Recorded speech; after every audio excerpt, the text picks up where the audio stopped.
خوش تو وہ بھی نہیں تھا اپنے فیصلے سے، پر وہ اس دل کا کیا کرتا جو اب کسی طور مانتا ہی نہیں تھا۔ کہتے ہیں نا کہ مرد کے دل میں اگر شک کا بیج پیدا ہو جائے تو اپنی جڑیں مضبوط تو کر سکتا ہے پر ختم نہیں کر سکتا۔ علی کے ساتھ بھی کچھ ایسا ہی معاملہ تھا، غلط ان دونوں میں سے کوئی بھی نہیں تھا۔ حالات ہی ایسا پیدا ہو گئے تھے، وہ بھی کیا کرتا؟ کتنی ہی دیر وہ سڑکوں پر پھرتا رہا، گھر آ کے اس نے شاور لیا، گویا اپنے اندر کی گھٹن کو ختم کرنے کی ناکام کوشش کرنا چاہی۔ پر وہ تو ویسی کی ویسی ہی تھی، اس نے اپنا سر ہاتھوں میں لے لیا۔ نہیں، مجھ کو شکایت اب کسی سے بظاہر خوش ہوں، لیکن سچ بتا دوں میں اپنے آپ سے روٹھا ہوں، بس اپنے آپ سے روٹھا ہوا ہوں۔ کتنی ہی دیر وہ یوں ہی بیٹھا رہا کہ دروازہ ناک ہوا، اس نے پوزیشن تب بھی چینج نہ کی۔ وہ ابھی کسی سے بھی بات کرنے کے موڈ میں نہیں تھا۔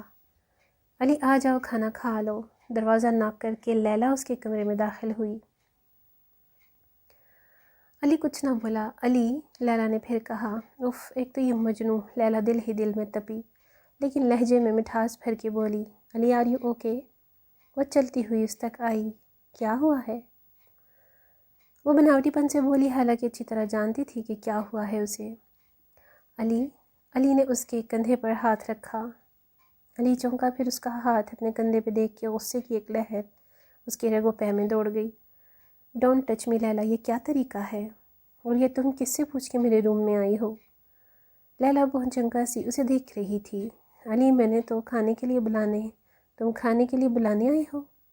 فاطمہ کہاں ہے جو تم آئی ہو؟ چلو نکلو یہاں سے فوراً۔ علی نے لحاظ بالائے طاق رکھ کر کہا اور دروازے کی طرف اشارہ کیا۔ علی، یہ تم مجھ سے کس طرح بات کر رہے ہو؟ میں مہمان ہوں۔ لیلا نے کہا، تو کیا مہمان ہر ایک کے کمرے میں یوں منہ اٹھا کے آ جاتے ہیں؟ مہمان ہو تو مہمان بن کے رہو، آئی سمجھ؟ اور تمہیں پتہ نہیں ہے کہ غیر آدمیوں کے کمرے میں یوں منہ اٹھا کے نہیں آتے ہیں؟ علی نے غصے میں اسے اچھی خاصی جھاڑ پلا دی تھی۔ لیلا کا چہرہ دھواں دھواں ہو رہا تھا۔ پلیز، علی نے پھر دروازے کی طرف اشارہ کیا، جس کا مطلب تھا دفع ہو جاؤ۔ لیلا تلملاتی ہوئی باہر نکل گئی۔ یشل نے اپنے آپ کو پڑھائی میں بے حد مصروف کر لیا تھا۔ ہائے بہنا، ابھی بھی وہ کتابوں میں سر کھپا رہی تھی کہ ارسلان بھائی کی آواز پہ چونکی، کیسی ہو؟ انہوں نے مسکرا کر کہا، ٹھیک۔ وہ مسکرائی، پر آنکھوں میں اداسی کا ڈیرا تھا۔ لگ تو نہیں رہی ہو؟ وہ پھر بولے۔ وہ کچھ بولنے لگی کہ ماما چلی آئیں۔ ارے ارسلان بیٹا، آپ کب آئے؟ السلام علیکم چاچی، بس ابھی آیا ہوں۔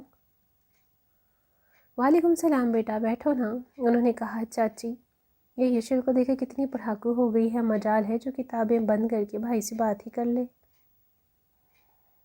اس نے کتابیں لے کے بیٹھی یشل کو دیکھ کے کہا، یشل بیٹا جاؤ کتابیں رکھو اور بھائی سے تو باتیں کرو۔ عطیہ چاہتی تھی وہ جلد سے جلد نارمل ہو جائے، اس کی یہ حالت ان سے دیکھی ہی نہیں جاتی تھی۔ یشل بکس رکھنے گئی تو عطیہ ارسلان سے بولی، بیٹا اسے سمجھاؤ، زندگی ایسے نہیں گزرتی، یہ تو ایسے اپنے آپ کو بھلا رہی ہے، اپنا نقصان کر رہی ہے۔ چاچی آپ بے فکر رہیں، میں بات کرتا ہوں یشل سے، آپ ٹینشن نہ لیں۔ ارسلان نے انہیں تسلی دی۔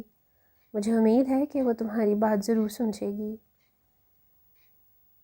عطیہ یوں ہی ارسلان یشل کے پاس بیٹھا اس سے باتیں کر رہا تھا کہ باتوں باتوں میں ارسلان بولے، تمہیں معلوم ہے دنیا میں سب سے قیمتی چیز کیا ہے؟ یشل نے ہاں میں سر ہلایا۔ بتاؤ، انسان کی زندگی میں سب سے قیمتی چیز زندگی ہے۔ یہ کیسا الجھا ہوا جواب ہے؟ ارسلان بھائی نے پوچھا تو یشل بولی، جیسے زندگی ہے ویسا ہی جواب ہے۔ بالکل نہیں، زندگی کو الجھا ہوا ہم خود بناتے ہیں یشل۔ تو پھر آپ ہی بتائیں کہ زندگی کیا ہے؟ مجھ سے پوچھو تو زندگی کی سب سے بہترین اور قیمتی چیز خواب ہیں،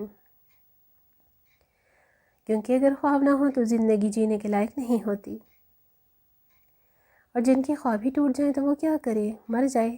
بالکل نہیں، خواب ٹوٹتے ہیں تو نئے سرے سے ہم انہیں بن لیتے ہیں اور ان خوابوں کو پورا کرنے کی کوشش بھی کرتے ہیں۔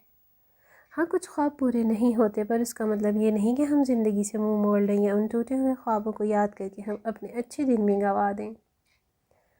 یشل، زندگی ہمیشہ جینے کا نام ہے، اسے گزارو مت، نئے سرے سے خواب دیکھو اور اسے پورا کرنے کی کوشش کرو۔ یہ بہت مشکل ہے ارسلان بھائی، یشل دکھ سے بولی۔ مشکل ہے، پر ناممکن تو نہیں۔ تم کسی ایک کی یاد میں اتنے سارے محبت کرنے والوں کو دکھ دے رہی ہو یشل۔ سوچو، تمہارے پیرنٹس کس اذیت سے گزر رہے ہیں،